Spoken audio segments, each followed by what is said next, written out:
Welcome to the 3Haunted podcast, where we bring you all things horror, supernatural, folklore, mythology, and all things that go bump in the night. What's up, everybody? This is your co-host, Ashley Lunar Goddess, Gorilla Girl filmmaker and horror-loving cinephile.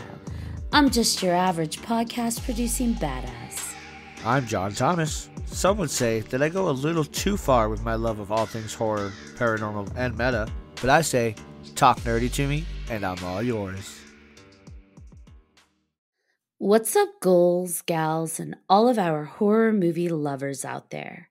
Grab your passports, because in today's episode, we're once again going international. That's right, International Horror Part 2. Now you know we can't do an international horror episode without special guest Robb Moreira. So, make sure your seat backs and tray tables are in their full upright position as we take off into the world of international horror films. Woohoo! Welcome, Rob! What's going down? That was very wordy, but I don't care. We're rolling with it. I dig it. I dig it. You made it wordier than I did. I'm like, wow. I'm feeling very verbose today, apparently. All the words. All the words. How have you been? I've been good. You know, it's October. 'Tis the season to be scared. And I'm excited. This is like the best time of the year. I feel like, you know, now is when you revisit some old favorites. Some new things are creeping about. And you get to tell your friends about all the bloody goodness that exists in the film realm. So it's nice. October is always a fun time. Yeah, I feel like, you know, throughout the year, we all live spooky, right? The ones who really love horror. Yeah. But during this time, I feel is like when we're the most normalized. Yes. Because everybody's like, let's get everybody's spooky. trying to be like us. Yeah, That's why. right? You know what I mean? Like they want to be cool too. Like I watched this really cool movie, man. And it's like, man, that's like C level, man. Let's get to the A level horror. Right? Or like, I watched that back in January. Come on. Right? Whatever. Yeah, man. That's like now's the time that we get to flex a little. We get to flex our nerddom for the gore. So it's nice. No, I love it. It's like, I give them A for effort. You know, when people are like, man, there's this really cool film. I don't know if you've heard about it, but have you seen? And then it's, you know, some really just like, have you seen Evil Dead? It's like, oh. But it's nice. It's always awesome to feel like that senior in high school, you know, the senior of horror high school, basically, and like seeing the freshmen coming in and just getting their feet wet, and it's like, oh, look at you, like getting into it. Let's talk about it. What did you like? It's cute. You know? I also feel like it's cool because you get a threshold of what they like or what they're into. So they're like, you know, I like this movie. And it's like, oh, if you liked that one, I got a list for you. Yeah, absolutely. Watch these. Yeah, because you know, I think that's the beauty of horror is that you got like straight up, you know, American guinea pig kind of just gore, you know, gore fests, or you want something a little bit more heady. You know what I mean? Like The Perfection. Like I feel like that's like a nice heady kind of horror flick, you know. But yeah. So I think it's nice. There's a place for everybody, you know. Well, you got your Hellraiser fan, and then you got your, you know, something a little bit more psychological. So I think it's pretty cool. So everybody exists somewhere on the spectrum of horror. Yes, it's just finding, and I love it. Yeah. I love the challenge when someone's like, I don't like horror films. I'm like, yes, you do. You just haven't seen the ones you like yet. We're going to find it. And I think what's interesting is seeing what about the movies that they enjoyed the most, or what it was that stuck out to them that actually made it entertaining. You know, did it happen to be the acting? Because I know a lot of horror fans were kind of like, the acting level we could take it or leave it. We just want to see some good splatter, right? You know what I mean? So it depends. Yeah. I think too, it's knowing going in. Like if you know something's gonna be campy, I'm here for it. I like to know ahead of time, but then I'm like, yeah, let's get as cheesy, campy, corny, and let's just lean into that. Oh, for sure. Like, especially when you know it's going to be like straight up camp nonsense. You're like, give it to me. Like, let's do it. Like, make it as stupid as possible. Like, there's no, like, to me, I don't know if you guys have seen, did you guys see the Corey Feldman movie Splatter? No. Is it campy? I'm assuming you said Feldman. It is the juiciest, campiest student film nonsense I've ever seen. And every second was incredible. It was god-awful acting, terrible effects, and I loved every second of it because you could tell that Corey Feldman kind of took himself serious doing it. It was just so good. If you can catch it, watch it. So if you enjoyed that, then I don't know if you've seen it yet, but have you watched Bury the Bride? No. Okay.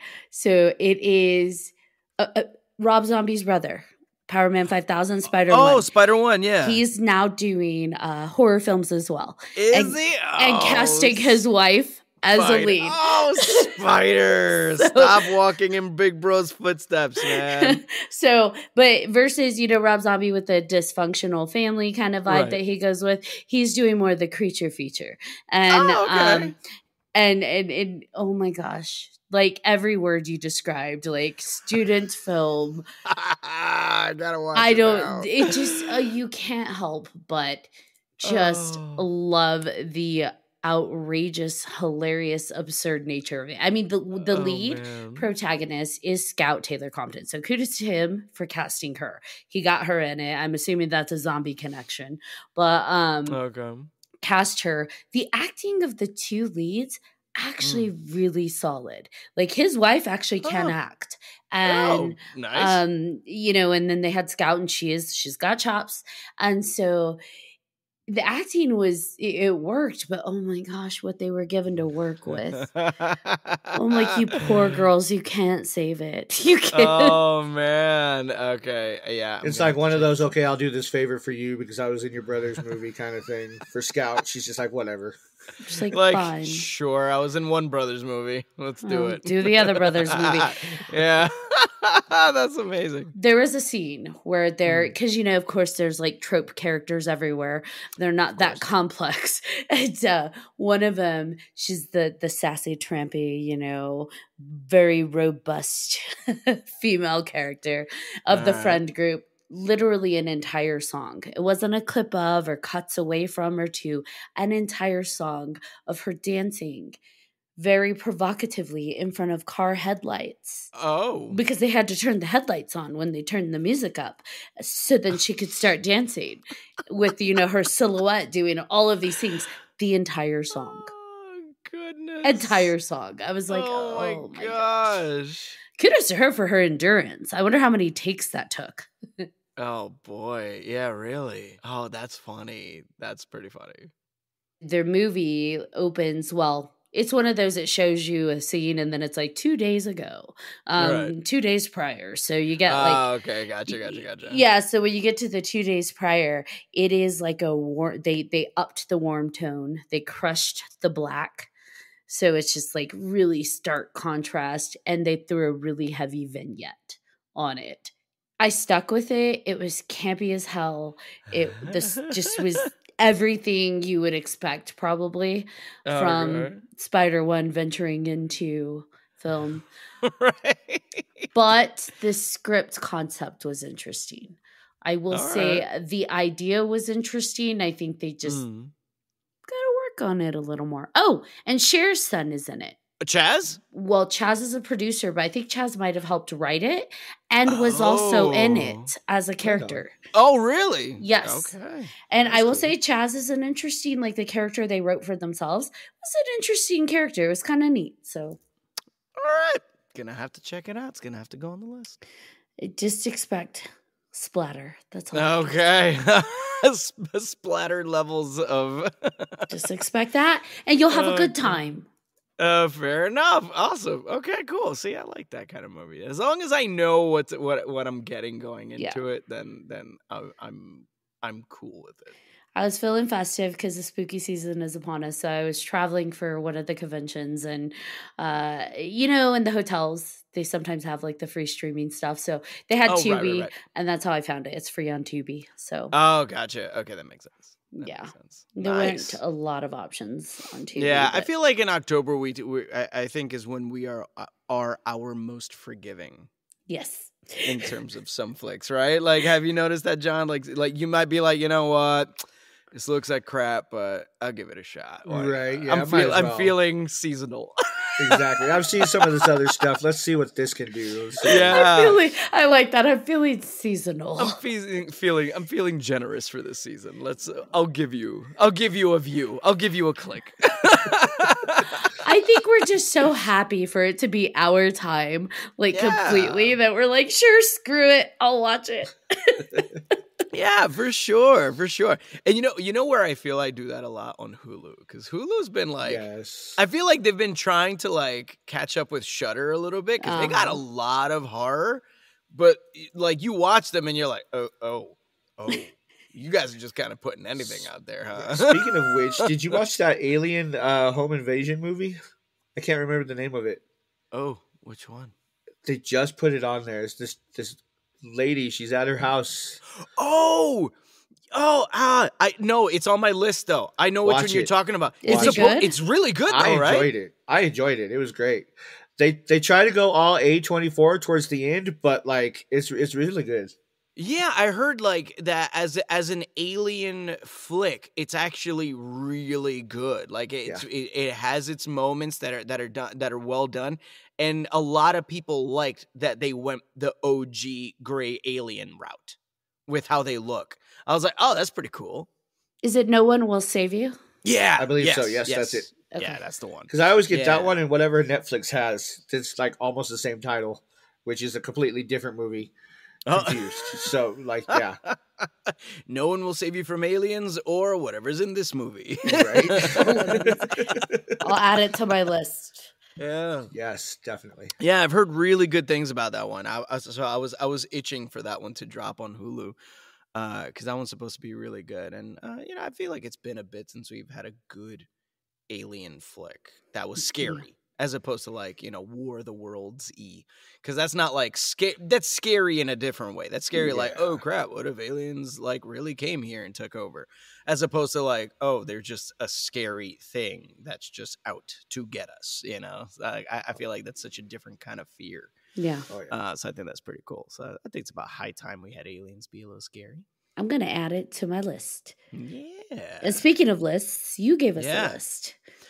Yeah. I got a couple of flicks. There are two that I recently watched, and I have a couple that have been on my radar that are ready to be seen. One of the ones that I watched, which was fun, it is very predictable, but it was a fun teen horror flick. It's on Netflix. It's called Killer Book Club. I don't know if you guys have seen it yet, but it was fun. Teenagers, getting into shenanigans and people start dying, so it's the usual kind of idea. Very predictable. You kind of know who the killer is. They threw that one twist towards the end that you're kind of like, oh, okay, sure. All right. I guess there's a twist now. Okay, fine. Sure. Yeah. Like I'll allow it. Sure.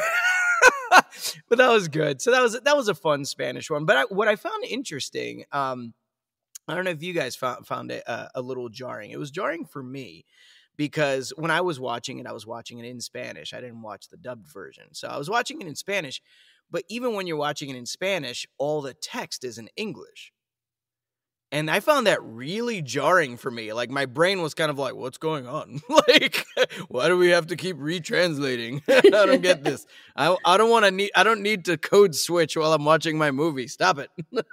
So I found that very interesting. But I guess I understand because it was made for Netflix. So I guess I get it. But I don't know. I found that very interesting. But what did you guys think of the movie? Yeah, I mean, given that it was made for Netflix, but still, it's originally done in Spanish, I did find that a little weird, that all of the screen text, because it's not like they're saying it out loud. Right. And so I'm just like, well, how's that translating for the original country of origin? Yeah. Because it's not being said out loud. But I don't know. Yes, it was very like followed the algorithm and the equations. Had a formula. Yeah, it followed the formula, but I like that Yeah. they made it modern. They added, Mm. there was the commentary. There was the commentary on social media, like how people mob mentality, like the fact they were rooting for this thing to actually kill people. Yeah, the whole influencer thing was very interesting. I thought that was pretty clever. Yeah, I do like that they integrated that in, and they show how easily the mob mentality can get people to kind of sway in a way that's like, whoa, you really want people to die? Way. Yeah. Like they're all, yeah, kill the heroine next, kill her. And I'm like, oh my gosh. Yeah. It's awful. Man. Yeah, for sure. Yeah, it was interesting though. They had a lot of clever things in the film, for sure.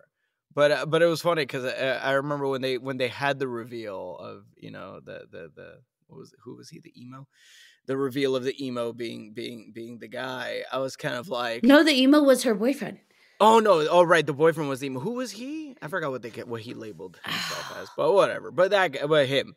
But it was funny because so when it was revealed that he was the one planning it, I was like, yeah, no duh. But then I was like, wait a second, how the heck was he getting over there? And how was he at this place? And wasn't he here when he was supposed to be over there? All right, there better be some twist, or I'm going to be upset with the holes because we got some big holes right now. And then when they introduced the girl, I was like, oh, okay, I'll allow it. Fine. It sounds good. It was like he was very Billy Loomis in a lot of his mannerisms. And so I'm like, okay, he's definitely one. And then when they were at the carnival and they were, the girl was being killed and he was somewhere else. I was like, okay, there's two. Like my head just went, there's two of them.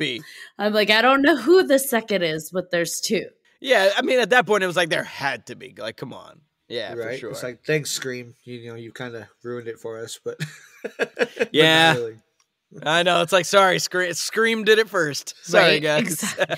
I honestly figured it was the girl only because everybody else's bodies were found.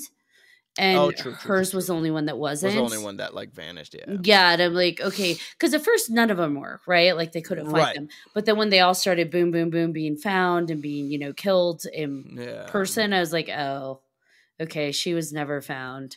There's something with that. But yeah, I still liked it. I thought it was interesting. It was enjoyable. I like, on a 10 scale, I'd say it's a good like 7. Like I wouldn't say it's average. I would say it's a little bit better than average, but I wouldn't say it's like great in the 8-9 land of horror movies. I'd say it's a good 7. If you got that, and what I appreciate is that it's not long. I think that's very appreciated. It's something you could jump into, you could bang it out quick, and you could have some fun and watch people die in some cool ways. Like they had some good deaths in there. Nothing was too. They had a hot sex scene too. Yeah, they had a cool sex scene, which was funny because after they had the sex scene, I was like, you just killed yourself. You never have sex in the middle of serial killings. Hello, right? Come on, now. Follows the rules. Jeez. You know what I mean? It was like, listen, if you're in a group of people and you guys are all being chased by a killer, don't have sex. You automatically nix yourself out. Absolutely. The guys are we're all fodder. But if you're a female, don't have sex. You're asking to get whacked. Don't do it. I loved visually the film. It was very neon. The colors were like the pinks and the purples and the reds. And they used a lot of cool backlighting with the colors. So I love the palette that they chose because it did feel really vibrant. I mean, if you can describe that for, murder, it's like, this is a very vibrant murder film. Yeah, for sure. No, it was good. It was definitely well shot. Mm-hmm. It was well shot. It was obviously following some kind of formula, but it felt familiar and yet new. Yep. At the same time. Right. Yeah, it was giving me some I Know What You Did Last Summer vibes. Yeah, absolutely. For sure. I actually half expected a shot with the heroine, "Where are you?" and the whole camera spinning around bullshit. I was waiting for it. Where are you? But no. Come and get me. Yeah. So that was a fun one. That was a good one.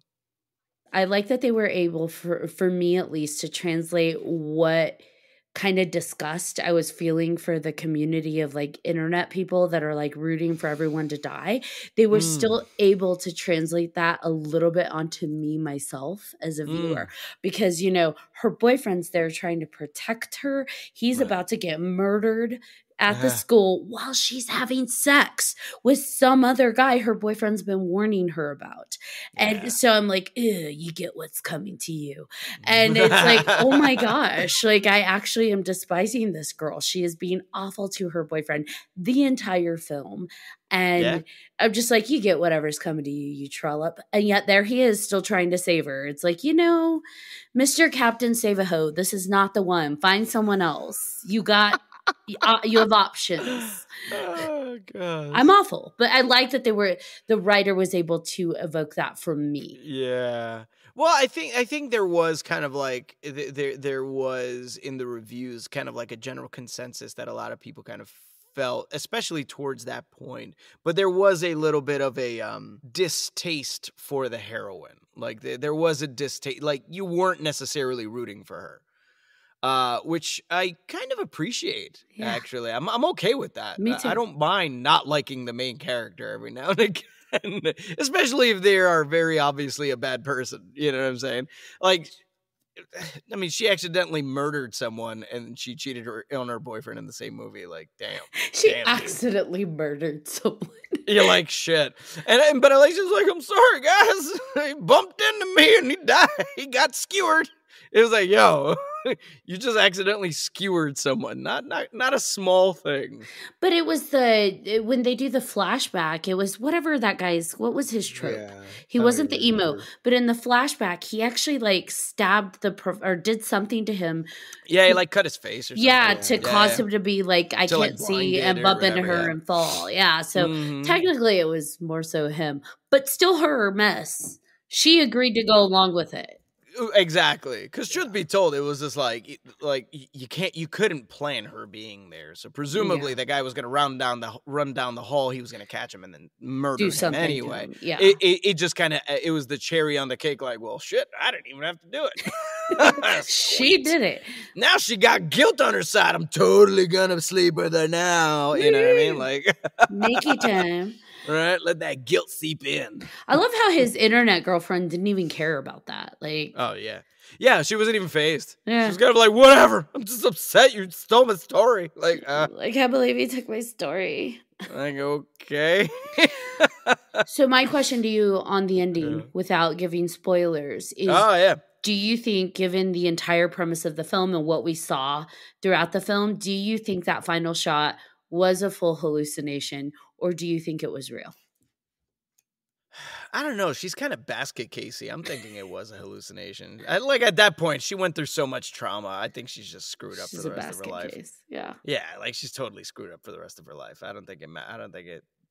Like there's no way she can live through all that and then just be like, well, I'm normal. I'm back in school now. Like, no, you walked away with some really screwed up trauma.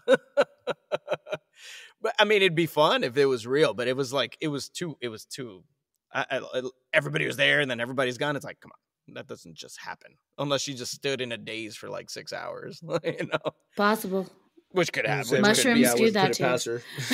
Right? You know, could happen. What about you, John? What do you think? Yeah, definitely hallucination. Yeah, I don't think we need a sequel anymore either. So, but yeah, keep it at that. Leave it at that. Good fun film, like you said. Just. Yeah. Crazy bitch.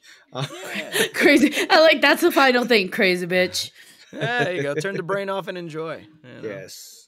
Don't have to think too hard about it. Can we all agree her boyfriend looked better with dark hair though at the end? Yeah, like the whole Eminem thing, like trying to wasn't working for him. Yeah, it was not working at all. Sorry. No, not so Slim Shady. Like no. Yeah. That's so Slim Shady. Now, being that we are in the spooky season, so we're allowed to say fucked up stuff. Word. Out of all the kills in the movie, which was your most visual favorite? Ooh. That's a Well, the dude, the evil dude, when he got skewered, he face planted into the skewer, right? Mm-hmm. If I'm remember, I think that was good because Yeah, I he I did. He think I was, liked because I liked the teachers because it was accidental and because you really wanted it to happen. Because he was a bad person anyway. So you're kind of like, yeah, this guy, he had that coming. But then the villain, he also had that coming, but man, in like a totally different fashion and on the same statue. I thought that was kind of cool. It was like kind of brought it all the way, all back around. I thought that was kind of cool. So I like that it ended kind of or at least his arc ended in that way. So I like that. But yeah, I think a good, one story face plant into a spike that's a pretty dope death. That was a sharp ass spike, man. Like, how the hell? Like, holy crap. Or it was blunt. And if it was blunt, that was like, that makes it even worse. The idea of it being blunt, just like, smash through. Yeah. I find it interesting you bring up the face down, face up, because when the professor dies, he's face up. So he's seeing her and she's reaching for him like she's somehow going to save him. So it's like she's the last thing he sees. And then with the fellow, who caused it all, he's face down. Right. And so he's seeing, it's kind of like the just desserts. Like, this is what that guy experienced. Like, they both definitely got, what they deserve. Yeah. That was cool. In the end. In the end. What about you, John? I don't know. There were so many. There were so many deaths. There were so many. They were all pretty cool in their own freaking way. I have to agree with Rob, though. That was just fucked up either way. Yeah. How about you? What was there? I'm forgetting the characters' names. In the greenhouse. That's my favorite. Because she's watching it, she sees it happen, but then it's actually the scene when she falls into the fountain. And then and then it's just like the blood. like that. That was great. Red fountain blood. And I'm like, ooh, that's a pretty shot. And that was, Nice, great nice visual too. It was. So I thought that was a really cool shot. Yeah. I did think they went a little too on the nose, because you had, what was his name? Was it Sebas? I mean, it was cool that, it came full circle with how the professor died. But again, I think that doing it once is cool, but doing it like too much within a film, I'm just like, okay, too on the nose too often. Because then you have the girl who is it Alicia? She also has the same because of what she did to her mom. And then she has the same ending. So. True. Maybe use the same plot device once. I don't know. Yeah. Once. Yeah, I could see that. Yeah. You don't want to replay the same gag more than once. Because then it just starts to feel like a moral of the story. Like, look, karma will get you, and it will happen to you too. That's just for me, though. I thought it was a visually pretty film. And I thought the clown costumes, like everybody, that was brilliant, by the way. The clown getting everybody to dress up as a clown and go to this big carnival. I'm like, that's so brilliant. Right. I want to know whose idea that was. Was it Sebas or Alicia? Probably his. I don't think she's like, I don't know. Kind of psycho. But she read a lot of books. Right. I mean, I enjoyed that part too. Again, going back to Scream 2, it reminded me of Scream 2 when they're looking for the killer on the campus, going and checking all the phones. So it's stuff we've seen before, but done kind of differently, which is cool. So little love notes. So would you recommend it to people this Halloween season, this spooky season? I would. As a fun, I would recommend that to maybe somebody a little more in the less acquainted to horror kind of fan. Somebody just getting into stuff. I think that's a good one to get your feet wet with. I feel it's safe. I feel like it's a safe horror flick. It's a good gateway film for sure. All right, you brought us The Ritual. So did you watch The Ritual yet? I have not watched The Ritual yet. Okay, we'll skip that one. John didn't like it. Ironically, okay, so here's the thing. Ironically enough, all of these except for one, I had already on my list to watch, which is totally weird and ironic. But The Ritual I did watch once, and I think I fell asleep during it or something and didn't. That's why I didn't like it. Like I fell asleep and I Dang. never finished it. But upon rewatch, I will say I did enjoy it, Okay. and we'll leave it at that. All right. I have seen it before and I liked it. I think that if you're an aggressive horror fan where you like it really in your face, this maybe isn't the one for you because this is a more slower paced, slower reveal film. And so I think that if you're like a horror junkie who needs that like and tension and torture and everything, this probably isn't one that you'd want on your list. I, however, think that it is a solid horror story.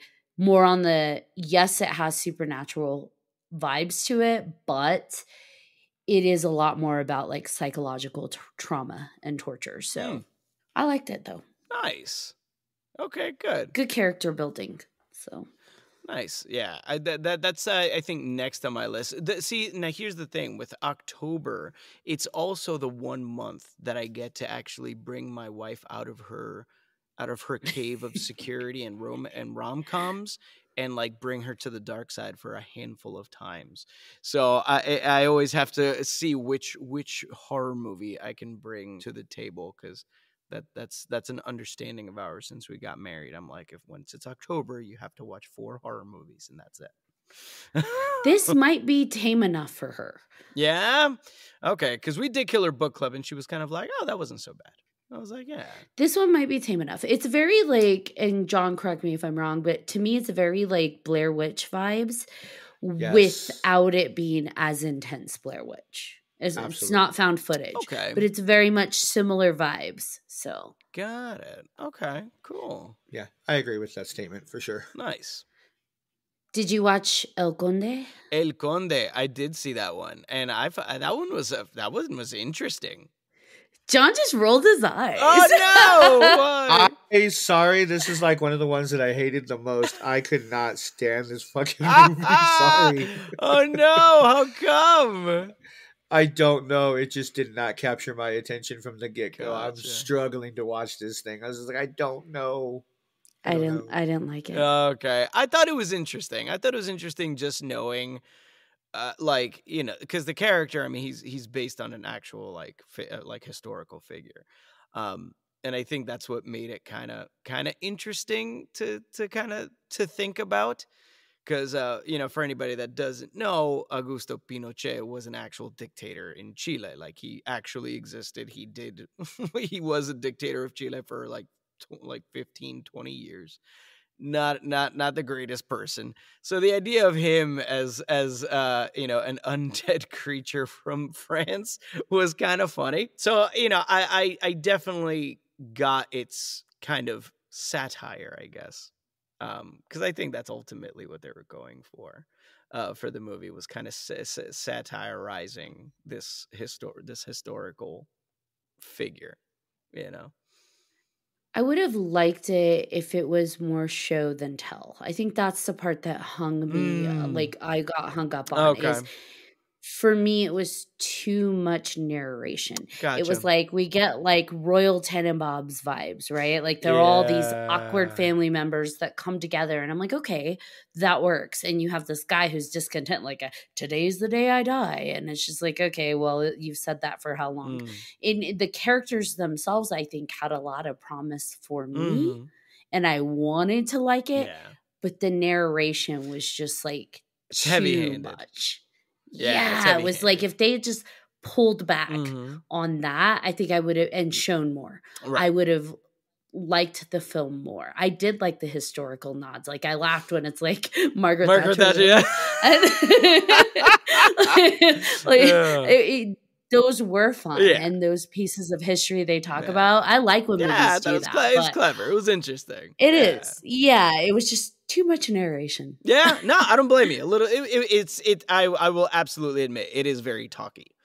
And definitely now this is one, while I know I did enjoy to a degree, this is one I probably won't recommend. Unless like I feel like this is a movie that would only land on a very niche kind of audience. I would only throw it to like abstract horror people. Yeah, yeah, that's why. Like this is a very niche flick. Mhm. But it has some saving graces to it that keep it interesting. But again, you have to be interested in it. So like if you're not into anything historical at all, like this is not at all for you. Like you're not gonna get it. You're not gonna enjoy it. It's not gonna be fun. I feel like this is a movie that's hard to enjoy as it is without having some appreciation for the history that it's kind of coming from, because it's very much kind of like a black comedy ultimately, you know. It really is. It's a black comedy with horror elements, right? If you could even say that, right? Yeah, exactly. More of what he did as well, not a person, but in his role as military, is the horror versus what he did as a vampire. So yeah, exactly. You know what it felt like to me is like I felt like Interview with the Vampire. You know how there's a lot of narration. Yeah. Right. I think it could have landed better for me if they just pulled it back a bit. It was like just the constant narration. I'm like, why don't you just let the scenes do their own talking? Show it to us. Give me the goods, damn it. That's because, we don't have to. It's not an audiobook. We can watch it. Right. Yeah, exactly. It's like, you can show me the fun. Right. You could. Show me the money. I would love to see that. Show me that. Yeah. Yes. I will say this, however, is I did like some of the context that they added to vampires, like vampire lore. They added some segments to that we haven't, at least I haven't, experienced in vampire movies up until this point, like the lore, what happens if you eat vampire hearts versus human hearts, and that whole, like, how it affects a vampire's aging. I'm like, oh, that's new. That's kind of cool. They kind of threw it in way last minute, but it was fun. Yeah, and I think that's nice because sometimes, especially when it comes to the lore of OG horror staple creatures, I feel like sometimes they might play with the same concept and maybe alter the origin of the concept, but not just completely introduce something new. So I think that's always kind of like a breath of fresh air. You know what I mean? It's kind of like, oh, they're allergic to silver, but it's because of this. And then in another movie, it'll still be silver, but it's actually because of this, So it's kind of like, okay, cool. It's still the same thing, but fine. So it's nice to see like new stuff introduced every now and then, whether it's to benefit or to hurt them. I think it's always nice. Yeah, new rules to the world. I love it. I'm here for it. I'm like, yeah, give me something new to sink my teeth into. I see what you did there. I see what you did there, Miss Luna Goddess. Oh, well, thank you. Okay, and I'm with you. I wouldn't generally recommend that. If I knew people that like weird horror, I would say, yeah, okay, go with this one. Right. But as a general, hey, guys, I think you should watch this. As a general, like, yeah, this wouldn't go on my list of recos for sure. Yeah. Now, did you guys watch Hellhole? That one I need to get to because I keep hearing good things about it, and I'm upset I haven't watched it yet. Did you watch it, John? I did. That one was rough for me too. I had to rewatch it again. The ending got better. Like I don't know. I kept seeing the tree, and this is all I'm going to say. I kept seeing the tree and thinking Harry Potter with the Whomping Willow. The Whomping Willow. Yes. Every time I saw it, I'm like, it's the Whomping Willow. Do something, Willow. But it never did. But I did enjoy it. You're like, whomp him. Oh, God. Whomp him. Give him an ass whomping. Yes. Hellhole. What'd you think? I fucking loved it. Yeah. I'm on the other camp, John. I thought it was phenomenal. It's dark. It's a mental twist. It's like you're in it with the character. At least for me, everything they were going through, I'm just like, oh, that's trippy. Is that real? Is it not? What the fuck? That's crazy. What's going on? They had me on my toes. Sometimes movies, oftentimes, because we've seen so many, we can kind of guess our way through. We know where it's going. And with this, I'm like, oh, hell no. I did not see that coming at all. Plot twist. Like What? Plot twist. Like it's in your face the whole time, but you don't realize that's what it's building to. I loved that. So, Yeah. oh yeah, I loved it. I was about it. Nice. That's the yeah. I've been and for the most part, I mean, I've seen some. It's gotten mixed reviews overall. But the folks that like it really like it. So it's like it goes to show you. You know, I mean, that's again, that's horror for you. You know what I'm saying? It's gonna land well for some, and it's not gonna hit for others. You know, that's the beauty of it. So yeah, that's interesting to see you guys have a split I think it's decision. because it's a slow pace one. It's another Slow slow burn? pace. So you have to be okay Yeah. with the slow burn and the slow build, Gotcha. but the build pays off. And Mm. It so does. I will say that, like, if you're patient to build with the film, because it gives you enough. It's not like, oh my God, when is it going to start? It gives you enough along the way so you have something to kind of like climb with. Mm. And then when it, like, you know, full boom, this is our climax, it's like, woo, that was a journey, wasn't that? Mm. Interesting. And I know, John, you said you like the end best. For me, Yeah. I'm one of those people that if you're going to show me something, I don't want to spoil this for you, so I'm going to keep it very Yeah. vague. But if you're going to show me something, it better be much better than my mind can imagine it. Because otherwise, that's when I'm going to be like, oh, That's okay. really? And some people probably do appreciate those things because in their head, they're like, oh, yeah, that's on track. That tracks. But for me, I'm just like, oh, that almost feels cartoonish. Nuts. But because the rest was so amazing, I'm like, I'll take it. Right. I'll take it. It's fine. I can see that. I can see that coming from you.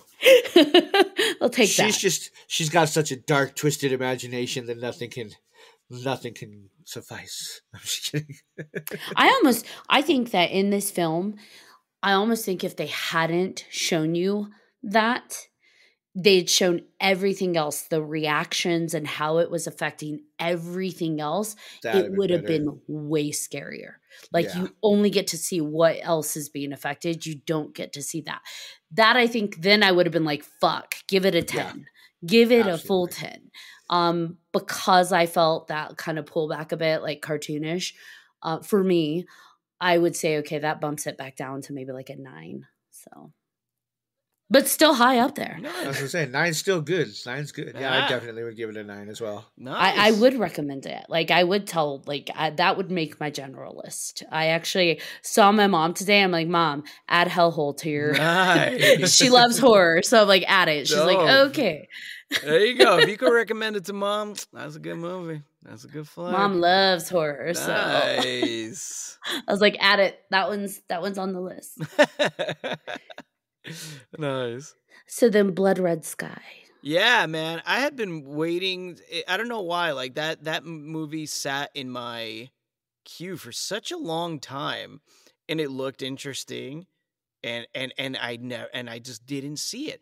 And then finally, I was kind of like, no, I gotta catch this movie, and I thought it was cool. German film.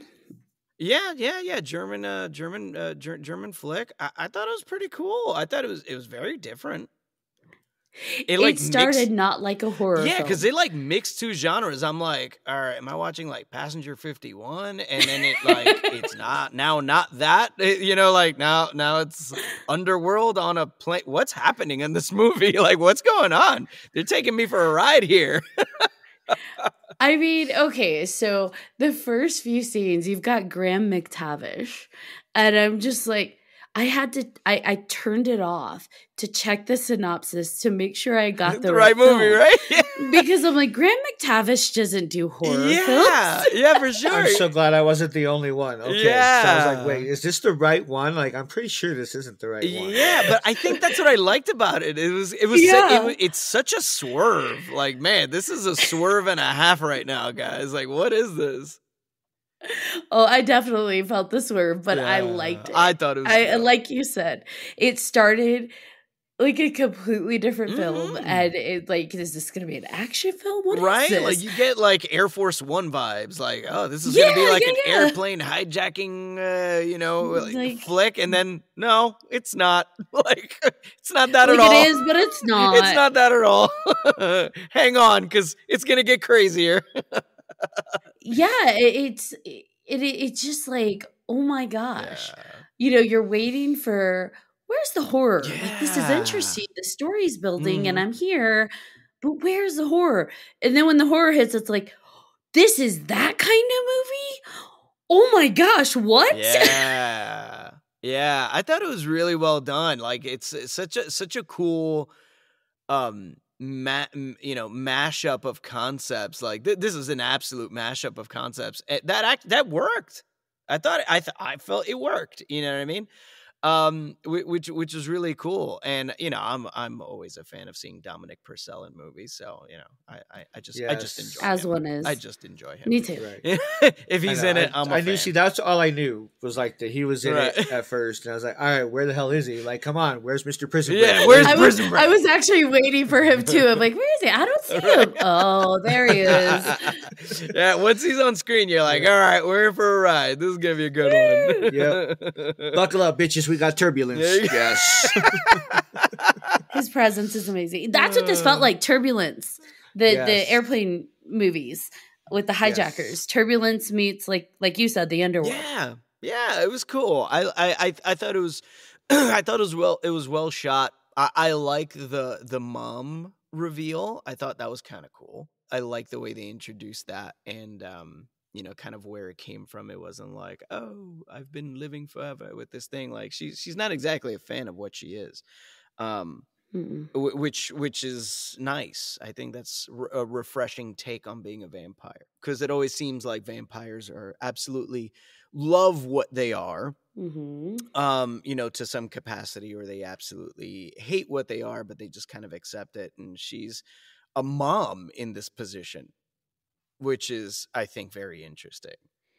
Yeah, it adds a layer of terror. Yeah, it's scary. Not only is she a mom, she's a single mom. Single mom, right. Trying to raise a newborn. Yeah, and deal with this. Like, what? Yeah, not to mention that the reason you are said vampire is because of the reason that you have no husband. You're now, And you're now a single mom. you're a widow and a vampire now because of why you're a widow. Like, shit, like that's brutal. She's dealing with a lot right now. Like, holy crap.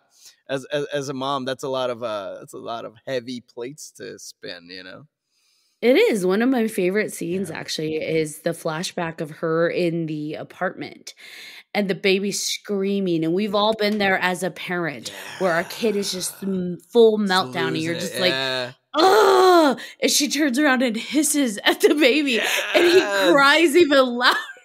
Like the terror on his face. I mean, I feel bad for the baby actor that had to deliver that, but because that looked like real terror. Yeah, for real. But I couldn't help but laugh at that scene because I'm like, we've all been there where we're just like, oh my god, and her answer is hiss. Yeah, it's as a vampire mom, how do you handle this? Right, like this is how you just hiss at your kid.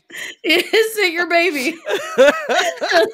Your little human baby who's just like cries even louder. Yeah. The terror on that kid's face. I'm like, I hope he makes a lot of money for that, because that poor baby's gonna have to go to therapy. I know, right? Oh god. Speaking of which, Rob, I thought we talked about this. You're supposed to give me warnings when there's mom-child. I know, I forgot. That was my bad. I know, that was my bad. The thing is that because I hadn't seen it prior to sending you to the list, I forgot. Oh, you didn't know. So I didn't know how, in depth into the mother son relationship it was going to go. So I as far as I knew, that was it. So that was, I hadn't screened it prior, so. Oh, yeah. That scene when he's trying to feed her and she's pushing him away and he's trying to hug her and she's pushing him away and he's trying to hug her. I was wrecked. of like, Yeah. oh, fuck, just stop trying to hug her. I Like, she's know. trying to protect you. Yeah. Oh, okay. Yeah. It was. Yeah. I hear you. I hear you. Oh. Yeah. I don't blame you. Yeah. That was a tough. I'm sure that you did not have too much fun watching that scene. I actually love, though, that we got to see both perspectives. We see her fierce love for him and trying to protect him, Right. but we also see his for her. And that was awesome. Yeah, which is great. It's nice to see the two-way street of their Mhm. relationship. Yeah. Yeah, no, absolutely. But yeah, that one was it was cool. I mean, I think what I enjoyed so much was how, because of how long I had it in my queue, and then finally jumping into it, I felt, I don't know, I guess I felt more surprised by what I was watching, because I felt like I had been putting it away for so long that I was kind of like, oh, what the hell is wrong with me? This was such a great movie. And it's hard, because I feel, as horror fans, we're not always surrounded by many horror folks. So it's almost kind of like you're a little siloed in our tastes. So like, you don't have those 8 other friends that are kind of like, you haven't seen this yet, why not? So imagine, I mean, this movie came out in 21. I mean, this is not a new movie. And I'm kind of like, God, I'm so late to the party. Jeez. I mean, I don't mind being late to the party. I'm glad I watched it. Like, I Yeah. really liked this one. This was absolutely a good ride. Definitely one I would recommend. I really hope Netflix doesn't pull it out anytime soon, because that's a good, solid, not even horror flick, just a good solid flick. Yeah, the actress who plays Naja, Perry Baumeister, I think. I don't know if that's how you say her name. The fact that she was able to emote so much emotion, that maternal protection, that panic and protection of the world, because she doesn't want the vampires to get out either. Like, to be able to do all of that through that amount of prosthetics. Yeah, really, because like, she looks gnarly when she's in full vamp. Yeah, and she Yeah. was able to convey everything, like mom protection, Yeah. world protection, and just like fear, panic, all these things through that. And I'm like, I want to see her as an actress, not with the prosthetics, because I bet she is phenomenal. Like, Yeah. she sold every single thing she was supposed to deliver, and then some. I loved that. She was a very strong character. Yes. So was 8 Ball. Oh, word. Good call. Yeah, absolutely. You have villains that you love to hate. And I fucking loved him. I hated that character. Oh, him as a vampire? Oh man. Yeah. Like, he did a pretty phenomenal job at making you not, like, you want to see the worst happen to him. And because like he ends up doing so much, and then he becomes a vamp, and you're kind of like, why isn't this guy dying? Why aren't worse things happening to this guy? But that's the whole point. That's the whole point. Like, you needed him to be that extreme and that loathsome, Yes. so that we can cheer for this, to cheer for Nadja, you know what I'm saying? Because she's not the beautiful princess of the movie. You know what I'm saying? Yeah. She's also this hell creature that is, you know what I'm saying? So it's like, it's very interesting. That's what I loved about these vampires. They were not sexy. No. They were terrifying. Not at all. They were just the freakiest looking creatures.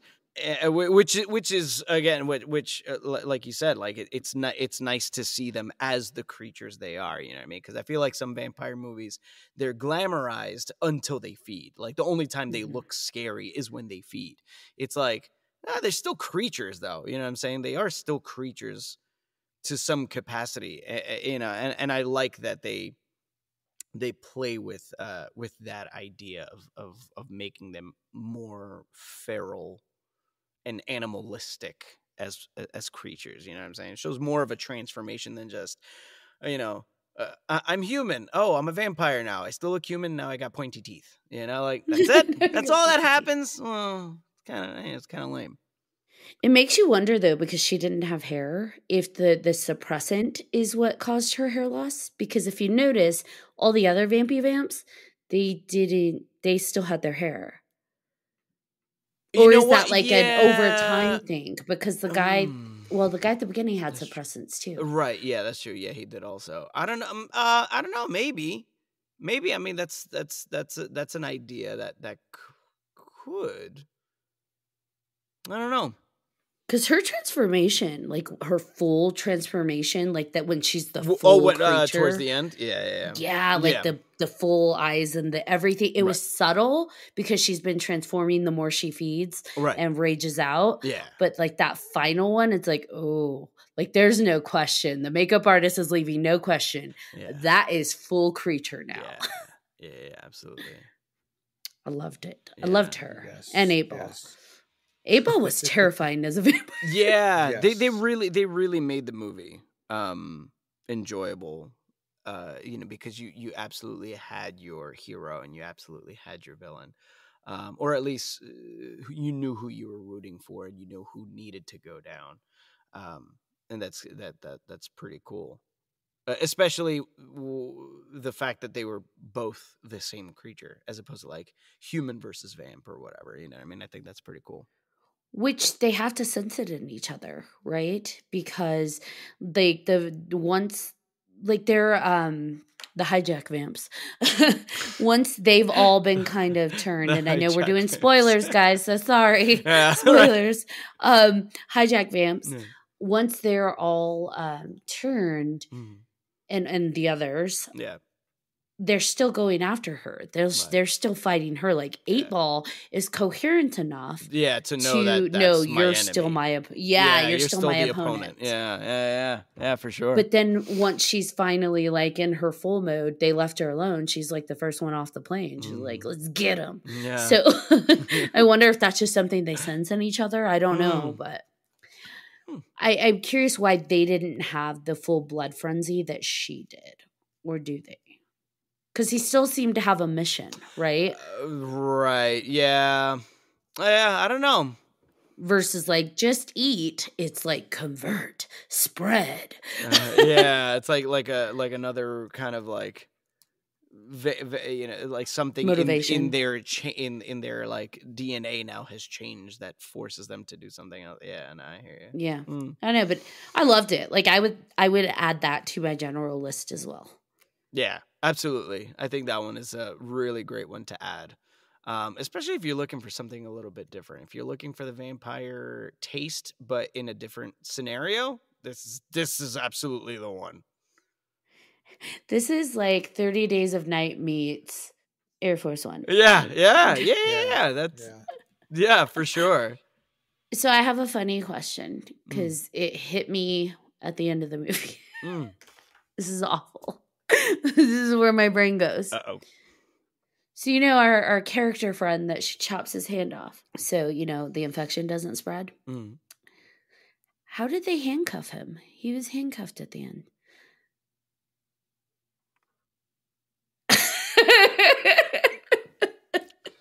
Oops. Oh. Did somebody not catch that in editing? I didn't even think about that. Wow. I was just saying, he's got like the arm support still wrapped around, like the bandage around his neck because it's loose because his arm's behind him. And they even say like, cuff him, uncuff him. And it's like, how is he cuffed? Oh boy. Oh, I didn't think. Maybe they have a stump specific cuff. They cuffed the nub. They just cuffed the nub. It's gonna hurt. He's not pulling out of this one. It out. He's not gonna pull out of this one. The movie ended, and that's the first thing I thought was, how'd they cuff him? Of course it was. Dang it, you, Ash. It distracted me from the sad moment, where I was like, don't cry. Hey, how'd they cuff him? Like, wait. She needed that. Yeah, she needed the cuff thing there. Oh, but I'm still curious how. Because he still had the arm, so they had to have known, like, hey, we had his arm. That's why he needed that, because he has no hand. Like, Oh man, that's too funny. I don't know. I don't know what they did. Did they just like zip tie his arms together? I don't know. Maybe. Because they literally said Stop uncuff asking him. questions. Right. Accept it for what it Hey, was. I got a really bad joke for you. Uh-oh. Ready. Do it. Okay. What did the cannibal do after dumping his wife? Wipe his ass? Is that what it is? Exactly. Oh, damn it, man! Oh. Gross. I don't know what's worse, the joke or the fact that I got the punch. Just shows you where my head is at. Great. Right. Damn it. Always in the potty. I'm screwed up. What can I say? That's funny. I'm not gonna lie. Emma watched it too. Nice. That doesn't surprise me though. Emma's like She thought likes it that was stuff. amazing. So Man, how old is like she? she's going to be 13 soon. Oh, okay. That's Holy not so crap. bad. Not so bad. Yeah. No, and You're she so she old. loved it. So I'm like, Nice. all right.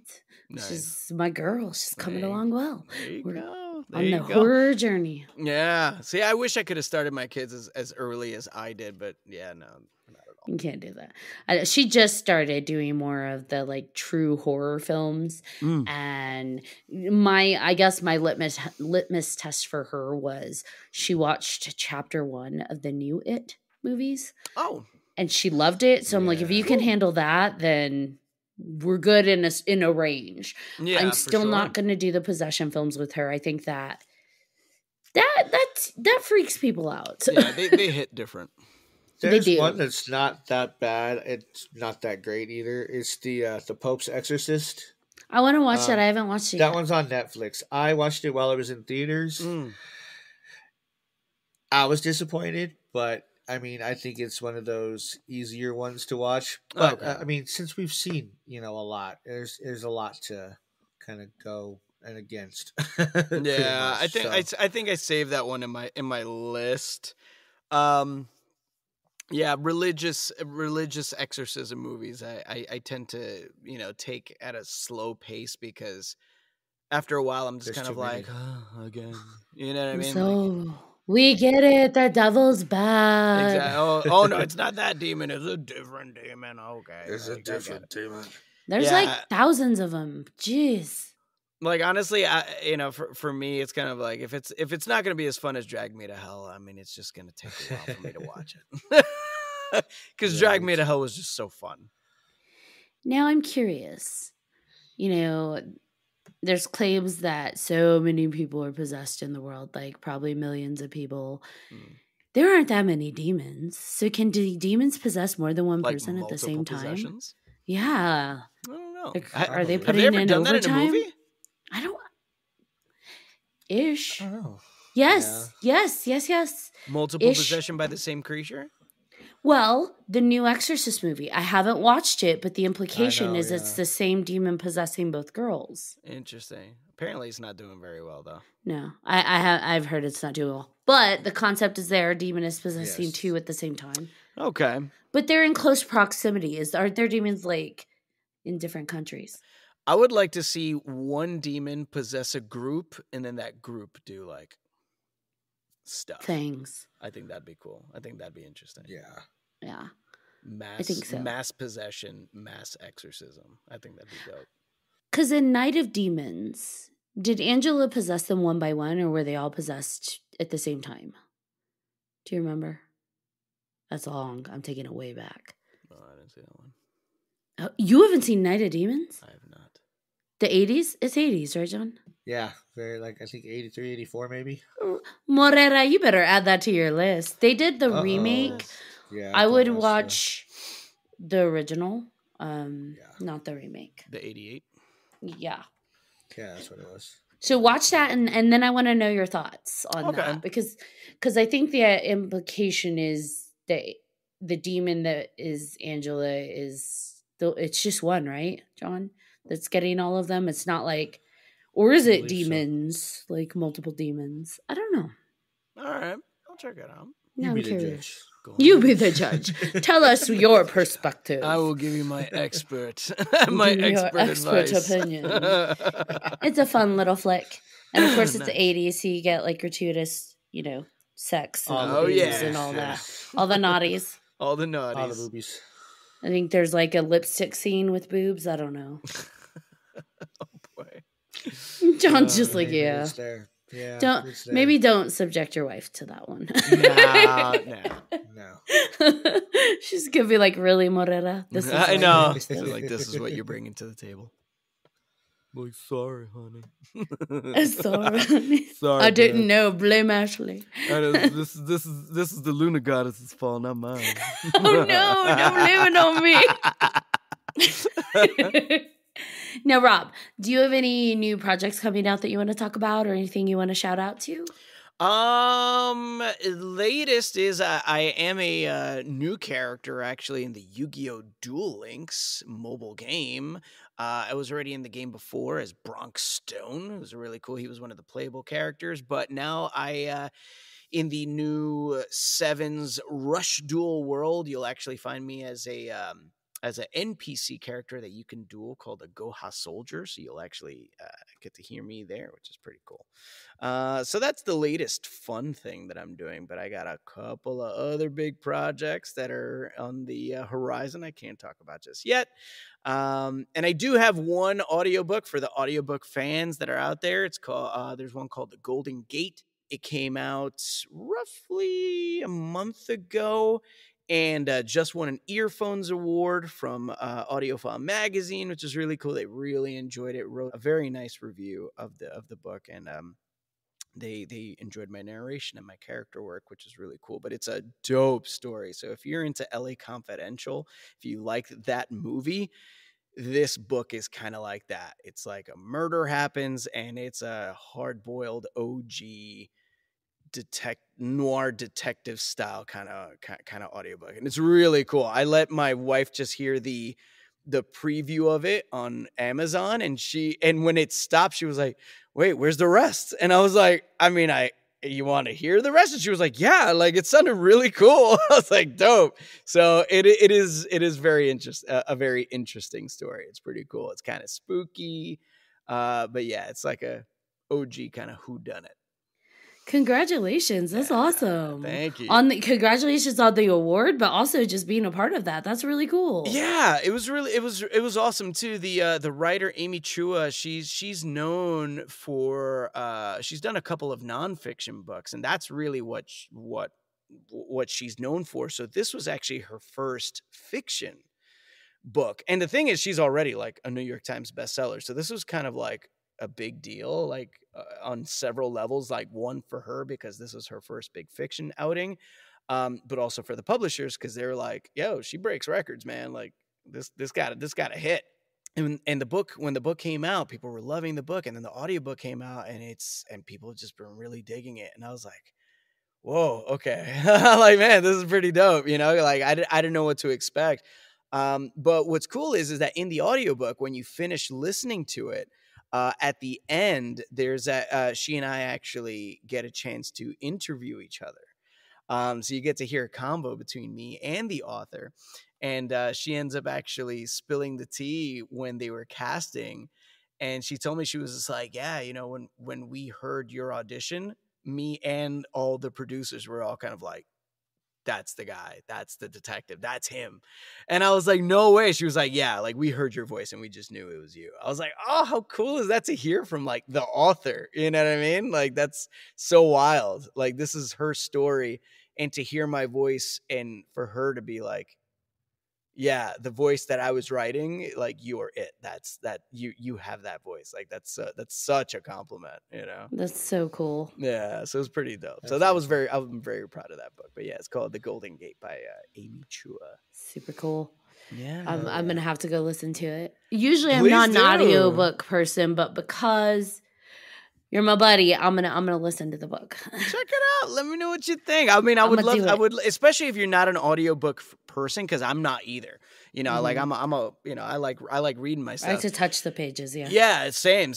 So like, if you give it a shot, let me know what you think. Let me know if you get immersed in it. Like, do I bring you in? Like, does it hit different hearing it than reading it? You know what I'm saying? I would love to hear your take specifically. Not to say I don't appreciate audiobook listeners, but especially from those that don't, I would love to see if I'm able to break you out of that, even just for those, couple hours, I'll let you know. Yeah, I would be like, I've heard that voice talk about gimps. I've heard this voice talk about disembowelments. Disembowelments and daddy and zombies. Like, oh man, zombie daddies. All right, God. Guys, do we have any final thoughts before we wrap it up? Nothing on my end, man. Keep it scary, keep it gory. It's October, baby. Make it happen. Yes, stay spooky. Yes. What about you, John? Nope, just enjoy what's out there, find your horror, and go with it. It almost sounded like you said find your horror. Find your horror and go with it. This is not that kind of episode. Find your horror, find your horror, whatever. Horror. Find your horror. However you enjoy yourself. Just do it. Find your spooky. 'Tis the season to be spooky. Indeed. Yes. All right, John Thomas, you want to bring us home? No, I'm already there. Ha ha. Just kidding. Thank you again, Rob, for coming on. It's always a pleasure, always a blast having you on. Thank you. My pleasure and my honor. And congratulations again, of course. Yes. Thank you so much. I appreciate you guys bringing me back more than once. I must be doing something right. I know, you're going to come back again. We're already building another list. Yay. Right? We already got the whole other episode coming for you. 1, 2, we're coming for you. Oh. Yes. And thank you to everybody for listening to this episode of 3Haunted Podcast with your host. I'm John Thomas. I am Ashley Lunar Goddess. And if you have any questions, comments, or episode suggestions, please feel free to email us at 3hauntedpodcast@gmail.com. And if you haven't done so already, you are slacking because it is season 4, baby. Please like, follow, and subscribe to all of our social media. You don't want to miss amazing people like Rob, amazing comedy like we give you, amazing fucking everything. Until next time.